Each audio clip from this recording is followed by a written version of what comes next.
Вы смотрите «Актуальное интервью», в студии Надежда Саханская. Здравствуйте. Арктическая зона охватывает 13 районов республики. Прошлый год был сложным, но все основные векторы развития сохраняются. О болевых точках Арктики мы сегодня и поговорим. Наш гость в студии Гаврил Алексеев, народный депутат Государственного собрания ЛТМН Республики Саха-Якутия. Гаврил Николаевич, здравствуйте. Здравствуйте.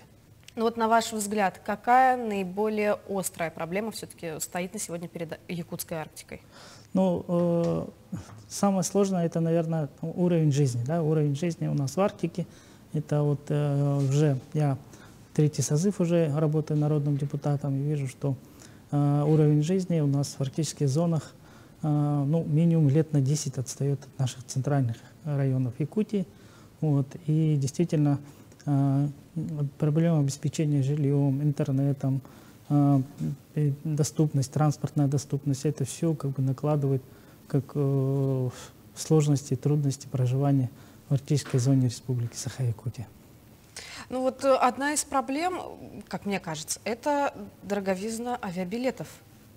Да, это одна из главных проблем, и эту проблему всегда озвучивают на встрече мои избиратели, и я этим вопросом вместе со своими коллегами, народными депутатами, там очень подробно работаем. И здесь мы уже вносили ряд поправок. Тут основные проблемы какие, что субсидированные билеты, которые позволяют жителям арктических зон выезжать, их недостаточно, не хватает.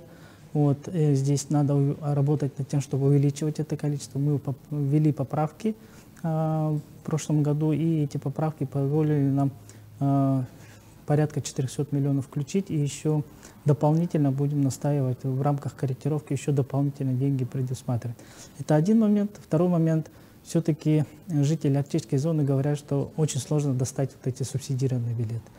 Потому что сейчас они распределяются по интернету, через кассы, через знакомых, так называемых знакомых, да, и зачастую одни и те же люди, которые там с более предприниматели, которые могут себе позволить, покупают сразу несколько таких субсидированных билетов, и простым жителям отдаленных сел арктической зоны зачастую очень сложно достать эти билеты. И я вот обратился в адрес правительства с тем, чтобы все-таки увеличить охват по этим субсидированным билетам, сделать так, чтобы были персонифицированы, чтобы у каждого было право не более 4 раз воспользоваться субсидированными билетами, чтобы не один человек 10 раз летал в год, да, а вот 4 раза каждому была позволена. Вот этот вопрос сейчас прорабатывается правительством.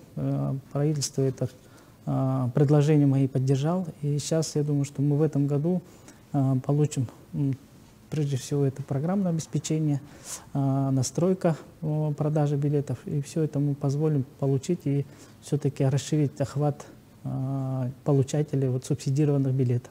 Ну и помимо этого, действительно, сумму увеличивать надо.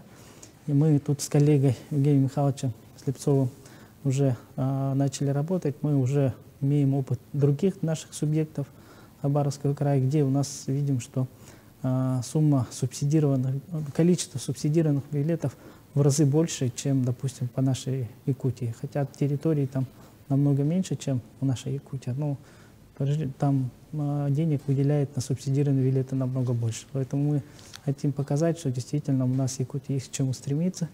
И у нас граждане, которые проживают в арктической зоне, должны путешествовать свободно по нашей Якутии. Да, это действительно так. Ну, вообще жизнь в якутской Арктике всегда была тяжелой, взять хотя бы во внимание погодные условия. Ну, а сейчас еще и отток населения пошел из арктических улусов. Вот как бороться с этим? Потому что многие называют причиной своего отъезда куда-нибудь в центральную часть республики отсутствие интернета. Вот как с интернетом вопрос решаете? Да, одна из проблем — это интернет. Но вообще оттоком населения надо бороться комплексно. Да? Не только интернет решать, тут и проблемы жилья, доступности, как я уже говорил, транспортной доступности, да? Квалифицированного кадрового обеспечения в сфере здравоохранения, образования. То есть если мы дадим качественное образование и качественную медицину, то и качественное жилье, то понятно, что интернет мы можем каким-то образом переломить ситуацию и прекратить отток населения с северов. Вот. А что касается интернета, действительно, это, ну, наверное, самый главный вопрос после транспортной доступности, который мне задают мои избиратели с арктических районов. Здесь я очень надеюсь на реализацию нашей программы «Синергия Арктики», которую Министерство инноваций и цифрового развития реализует. Там есть определенное федеральное финансирование, мы из бюджета республики уже выделяем средства на реализацию этой программы. Работа по ним ведется, но понятно, что эта работа, ну, хотелось бы, чтобы она была еще быстрее и комплексная, и быстрее дошла до всех населенных пунктов, потому что она идет сейчас в сторону Верхоянска, Патагая, да, и вот, допустим, до Абыя дойдет 26-27 год, да, и здесь избиратели очень так, ну, ревностно относятся, почему там не к нам сначала, а сначала через другие районы. Вот в этом плане действительно хотелось бы более таких активных шагов с тем, чтобы быстрее интернет пришел в арктическую зону республики. Ну, давайте поговорим и о развитии сельского хозяйства в Арктике. Есть ли вообще такая перспектива у отрасли? И вложения, которые там есть, вообще приносят какой-то реальный эффект? Ну, 2 года назад глава Республики Саха-Якутия Арсений Сергеевич Николаев проводил большое совещание в Среднеколымске, в городе Среднеколымске, и дал поручение в адрес правительства разработать концепцию развития сельского хозяйства в арктической зоне. В декабре прошлого года эта концепция была принята, я давал ряд предложений. Ну, многие мои предложения были услышаны и поддержаны. Это в части поддержки молодых специалистов, поддержки создания опорных хозяйств. Вот. Ну, в целом я считаю, свое мнение, наверное, всегда буду отстаивать и говорить, что в арктической зоне сельское хозяйство надо создавать только при непосредственном участии государства и государственной поддержки. Потому что никакими грантами, развитием, поддержкой фермерских хозяйств в арктической зоне мы это дело не победим и не сможем, потому что там очень сложные условия хозяйствования, сложная логистика, сложные дороги, транспортная доступность, опять же, да. Поэтому без государственной поддержки, это отдельная государственная поддержка должна быть в виде создания каких-то опорных хозяйств, которые будут финансироваться напрямую из республиканского бюджета и будут поддерживаться таким образом, создавать рабочие места, создавать и развивать сельское хозяйство уже на местах, имея в виду, что есть большой советский опыт. В советском опыт есть, были большие хозяйства у нас в Абыйском районе, в Верхнеколымском районе, в Среднеколымском районе. Вот этот опыт надо воссоздавать и начинать создавать там же такие же хозяйства с помощью поддержки государства.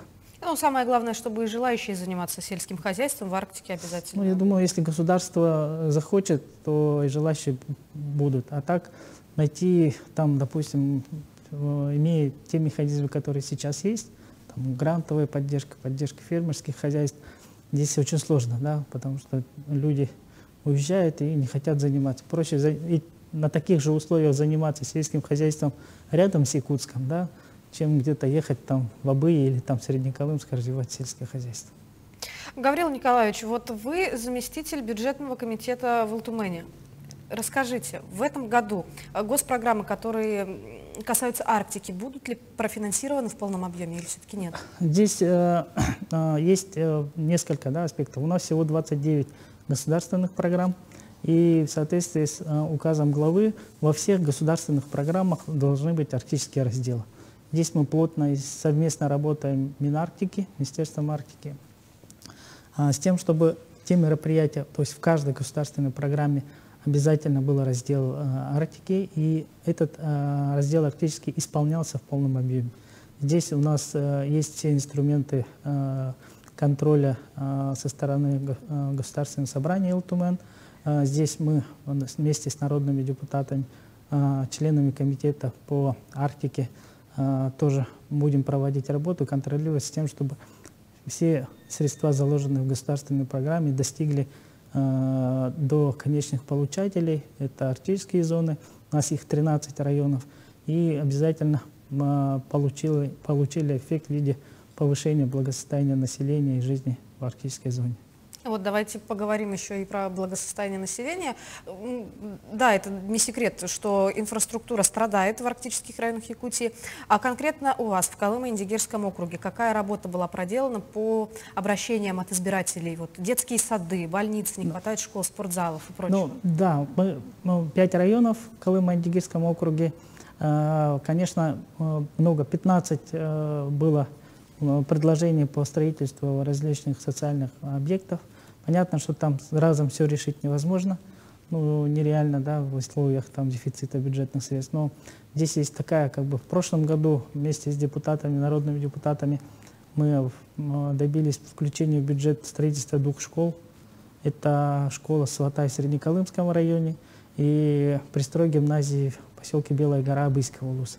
Но здесь как бы вступает у нас второй фактор, это когда вроде деньги нашли, в бюджете все заложили, но мы не смогли найти, вот, допустим, конкретно по Сватаю исполнителя, подрядчика. То есть 2 раза объявляли конкурс, и 2 раза никто не вышел, то есть желающих ехать в Арктику, строить какие-то социальные объекты тоже очень тяжело найти. Вот. И в Белой горе там нашли подрядчика, слава богу, и стройка там уже началась. И 26-27 год этот пристрой гимназии должен быть завершен. А вот по школе Сватай действительно тяжелая картина. Мы 2 раза конкурс провели, не нашли подрядчика. И здесь, я понимаю, надо вместе с нам, с правительством, искать какие-то подходы к решению таких проблем. Да, потому что мало того найти деньги, но надо найти исполнителя. Здесь все наши вот, условия крайнего севера, Арктики, все очень сильно влияют, поэтому тут должны быть какие-то комплексные подходы, когда мы исполнителей должны уже заранее заводить туда уже с несколькими ключевыми объектами, чтобы он мог не только школу строить, и детсад строить, другие социальные ФАПы строить и так далее, чтобы комплексно решал вопрос. Потому что ради строительства одного объекта строительных компаний загнать в арктическую зону очень трудно. Большое спасибо, что нашли для нас время, поговорили с нами о такой наболевшей теме. Будем рады видеть вас еще в нашей студии. Спасибо. Напомню, вы смотрели актуальное интервью. До встречи в эфире.